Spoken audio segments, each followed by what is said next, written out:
Well, good morning, class, good afternoon, or good evening, depending on when you're viewing this.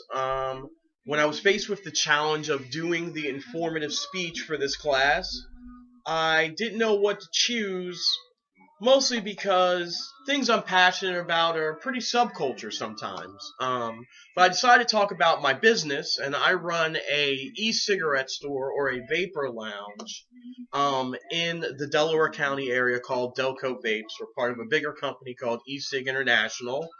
Um, and how I got into that's kind of funny. I signed the contract to quit smoking at Lancaster Bible College early on. And so I took that very seriously. I tried several methods. None of them seemed to quite work for me. I know I've shared with the class before that I'm also a person in long-term recovery, and what that means for me is that I haven't had a drink or a drug for 4 years now. So I thought if I could face alcohol, I could obviously easily face cigarettes, and that just wasn't the case. Um, so I walked into a vape shop. I'd done some research, and I tried to try an e-cigarette to quit smoking. And this is what an e-cigarette looks like. This is probably what you're used to. This is what you see in the grocery stores. These are called 510s. The problem with these is they didn't have enough power, and the technology's moved on since then, but we keep them around so when people walk in, they know they're in the right place. So what is an e-cigarette?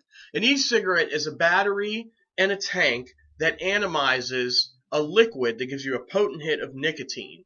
You can step down the nicotine all the way down to 0, but we start you at 24. So what is in this liquid that we sell people? What's in it is propylene glycol and vegetable glycerin.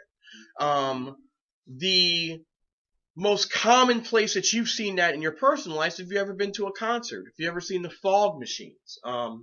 That combination is what creates the fog. Both of them are FDA approved for human consumption. Propylene glycol is actually mostly used in atomizer mist for asthma patients. So I'm going to demonstrate how this works. Typically what you do is you push the button, you wait till you hear it fire, and you take one puff of it. Now, I'm on 0 now, so I haven't been on nicotine for a long time, and this totally helped me quit. Why did it help me quit? Well, it gave me the throat hit that most cigarette users are looking for, while delivering nicotine to me in a completely safe way without any of the chemicals that are typically found in a cigarette. Everything from ammonia to tar. I mean, to put it quite simply, sucking down burning leaves isn't that great for you. So that's how I got into e-cigarettes. Now, what is this industry, why is the industry so looked down upon? Well, I'll tell you a couple reasons why. The first thing is, if you get a chance, Google municipal tobacco bonds. When the cigarette companies admitted that they had been killing literally billions of people for the last 40 years, they gave the states these things. Part of the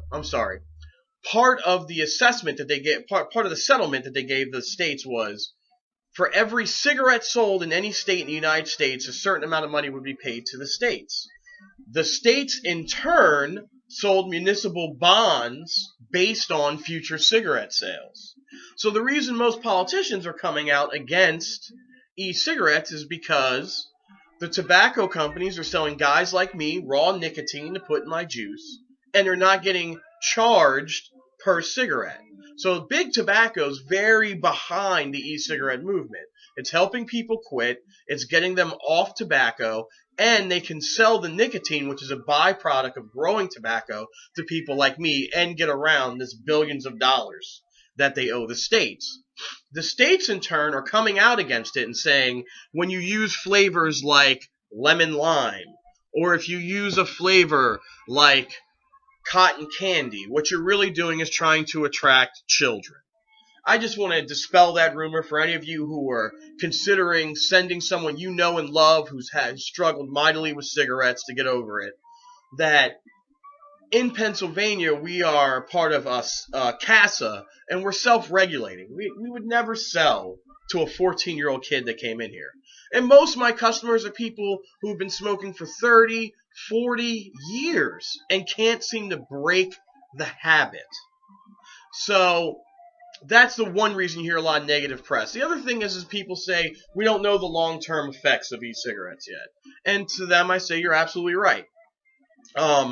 Drexel University, the Boston Journal of Medicine, and any doctor who doesn't have a special interest has come out for e-cigarettes. And the worst that the FDA will say is, well, we don't know yet. There isn't enough evidence. But every study they've ever tried to do where they purposely tried to find something negative, they had to admit they couldn't find any negative, and they always add yet.